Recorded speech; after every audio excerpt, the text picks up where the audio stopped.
सुप्रभात बच्चों, आज संस्कृत में पढ़ेंगे लंग लकार प्रथम पुरुष एक वचन। क्या पढ़ेंगे? लंग लकार प्रथम पुरुष एक वचन। लंग लकार मीन्स क्या होता है बच्चों? भूतकाल। तो लंग लकार भूतकाल के प्रथम पुरुष एक वचन के सेंटेंस बनाने के लिए क्या करते हैं उसके बारे में स्ट्रक्चर दिया हुआ है। चलिए स्टार्ट करते हैं। भूतकाल के लिए लंग लकार का प्रयोग किया जाता है। लंग लकार के रूप बनाने के लिए धातु के प्रारंभ में अ जोड़ते हैं। लंग लकार प्रथम पुरुष एक वचन के रूप बनाने के लिए धातु के अंत में अत जोड़ते हैं। बच्चों आप लोग समझ गए होंगे क्या कहा जा रहा है। धातु के प्रारंभ में क्या जोड़ते हैं? धातु के प्रारंभ में अ। इसको याद रखिए, क्या बनाने के लिए? लंग लकार के प्रथम पुरुष एक वचन के रूप बनाने के लिए धातु के प्रारंभ में अ और अंत में क्या जोड़ते हैं? अत जोड़ते हैं। क्या? अत जोड़ते हैं। जैसे हमें पठ धातु का एग्जाम्पल से समझ जाओ। पठ धातु का लंग लकार प्रथम पुरुष एक वचन बनाने के लिए कह दिया गया हो तो कैसे बनाएंगे? अ जोड़ दीजिए, अ प ठ और लास्ट में अत का अ लोप हो जाता है ना, तो त में हलन अपठत। क्या हो जाएगा बच्चों? अपठत। उसी प्रकार खाद का अखादत। तो ये स्ट्रक्चर याद रखिएगा।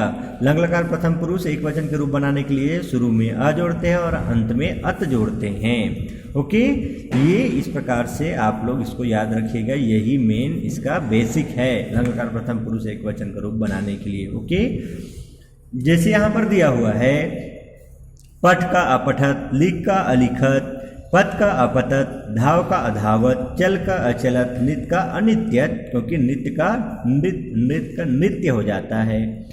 गम का अगच्छत, गम का अगच्छत, गम का परिवर्तित रूप क्या होता है? गच्छ होता है। तो गच्छ में शुरू में अ जोड़ने से और अंत में अत प्रत्यय जोड़ने से क्या हो जाएगा बच्चों? अगच्छत। नम का अनमत, स्मृति का अस्मरत, अस का आसीत, भ्रम का अभ्रमत। तो आप लोग समझ गए होंगे कि किस प्रकार से लंग लकार प्रथम पुरुष एक वचन के रूप बनाएंगे।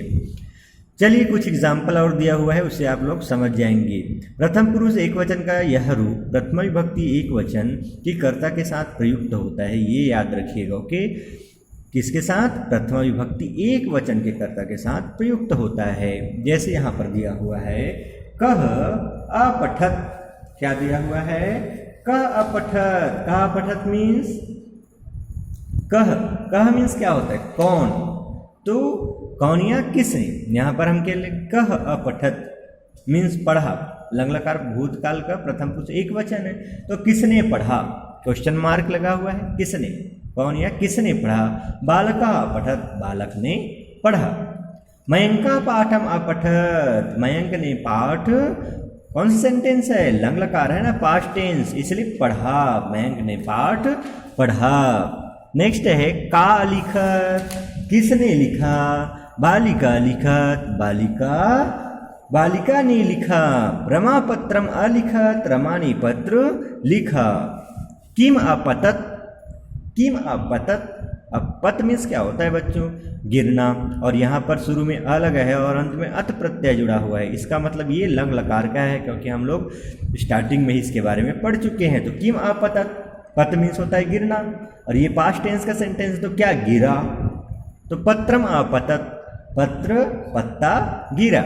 वृक्षात पत्रम अपतत, पंचमी विभक्ति का प्रयोग हुआ है। वृक्षात, वृक्षात पंचमी विभक्ति में क्या हो जाता है? तो क्या होता है उसका कारक चिन्ह? से अलग, पृथक होने के संदर्भ में। तो वृक्षात पत्रम अपतत, वृक्ष से पत्ता गिरा। नेक्स्ट है अश्व तीव्रम अधावत। अश्व मीन्स घोड़ा, तीव्रम मीन तेज, और अधावत, धाव मीन्स होता है दौड़ना। तो दौड़ा, घोड़ा तेज दौड़ा। वृद्धा शनय शनय अचलत, वृद्धा बूढ़ा व्यक्ति धीरे धीरे, शनय शनय मीन धीरे धीरे, अचलत चला। मयूर उद्याने नृत्यत, मोर उद्यान में नाचा, नृत्य किया।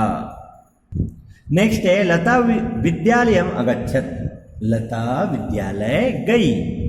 सा शिक्षिका मनमत, उसने शिक्षिका को नमस्कार किया। राधा पाठम अस्मरत, स्मरत मीन्स याद करना।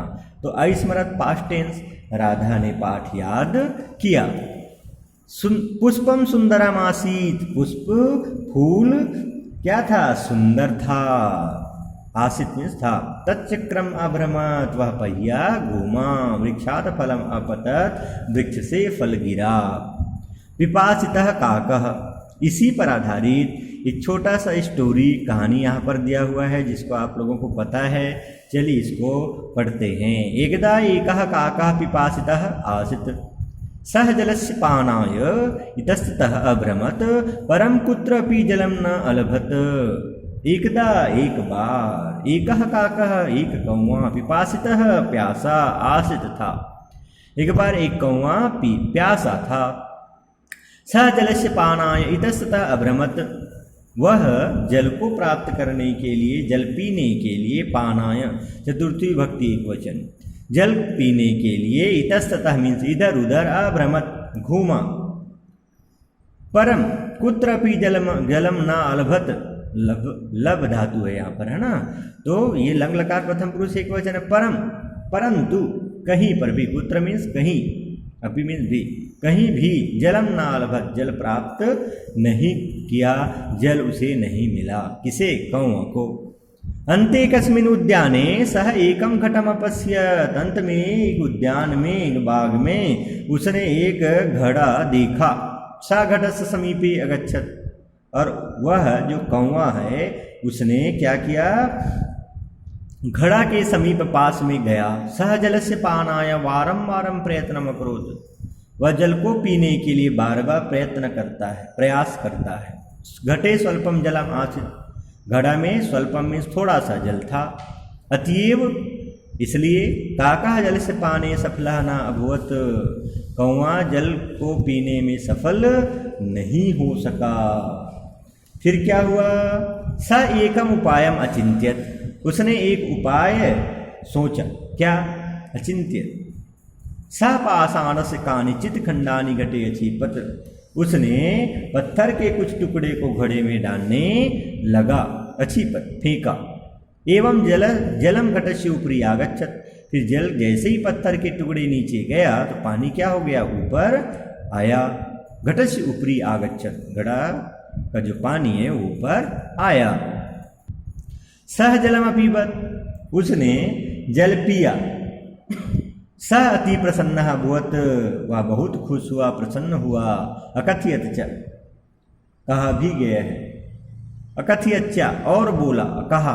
क्या कहा? उद्यमेन ही कार्याणि सिद्ध्यन्ति, परिश्रम से ही कार्य सिद्ध होते हैं। केवल कल्पना मात्र से, सोचने बस से नहीं होता। उसके लिए क्या करना पड़ता है बच्चों? मेहनत करना पड़ता है, परिश्रम करना पड़ता है। परिश्रम से हर कार्य सिद्ध होते हैं। और सकारात्मकता, सकारात्मक विचार के साथ यदि हम आगे बढ़े तो किसी भी काम में हमें सफलता प्राप्त होता ही है। हम सक्सेस को प्राप्त हो जाते हैं।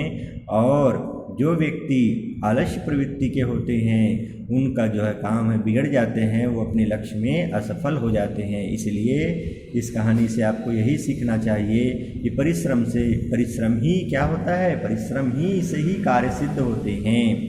और इस प्रकार से ये स्टोरी है कि किस पर आधारित है? लंग लकार प्रथम पुरुष एक वचन के सेंटेंस है इसमें। इसी प्रकार से आप लोग और वाक्य सेंटेंस बनाओगे और इस चैप्टर को अच्छे से आज करिएगा, समझिएगा। और किसी प्रकार से कुछ डाउट हो तो मीटिंग में अवश्य कंसल्ट करिएगा। इसमें शब्दार्थ दिया हुआ है बच्चों, इसको याद कर लीजिएगा, क्योंकि इसी पर आधारित यदि शब्दार्थ वर्ड मीनिंग आप लोगों को याद रहेगा तो ट्रांसलेशन में बहुत ईजी होगा। ओके।